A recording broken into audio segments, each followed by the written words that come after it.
I'm very thorough. Very thorough. Okay, and by the time I'm done, you'll get it. So bear with me here.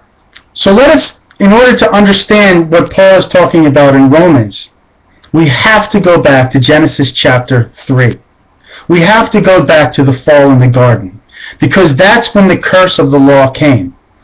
See, the name of the tree, again, was the tree of the knowledge of good and evil.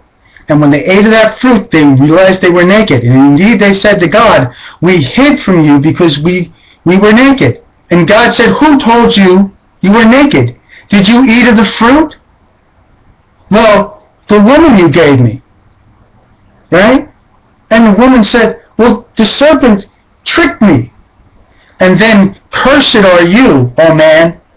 And death came. Death was separation from the tree of life that was in the middle of the garden. Because they ate of the law, they were separated from life. And that's the basic principle of Jesus. When you eat of the law, you are eating of Antichrist because you're not eating of the grace of Jesus Christ. You're trying to get to heaven by the law.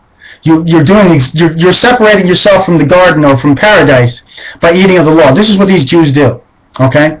So, but that curse came, and that's when death came. And when Jesus Christ came, he came to the world. Remember it said, for God so loved the world? Okay, when it says, for God so loved the world, he was speaking to a Jew. He was speaking to Nicodemus, a Jew, telling a Jew that God came to the world. Why?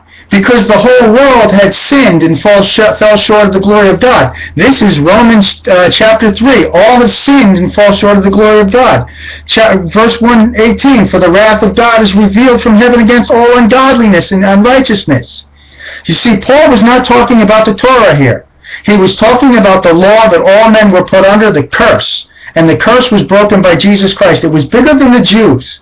And this is what Jesus said to Nicodemus.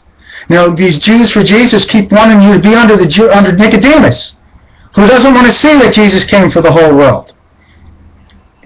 That's the only conclusion if you think that Paul is talking about just the Torah. He's talking about Jew and Gentile alike.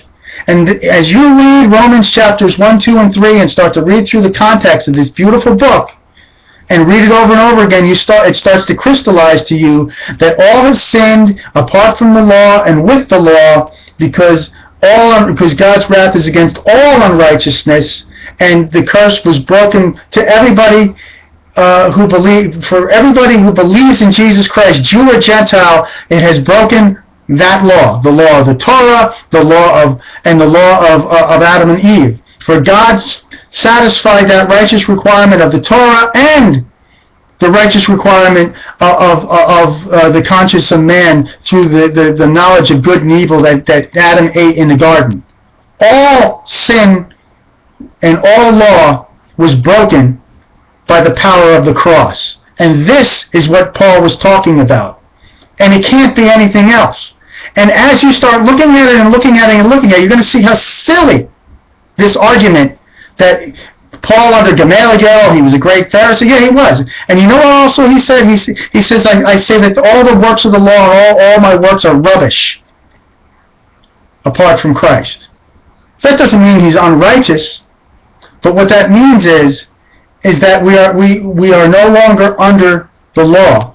We are under grace. Shall we sin because we're under grace and not the law? We shall not. And this is what Paul was talking about. It's all there in black and white, and that's why you can't argue with it. You can put up all your defenses left and right, but I have an axe in my hand, a sword, and it cuts both ways, but you know what? This way and that way, don't cut me, because I'm preaching to you exactly what it says right here.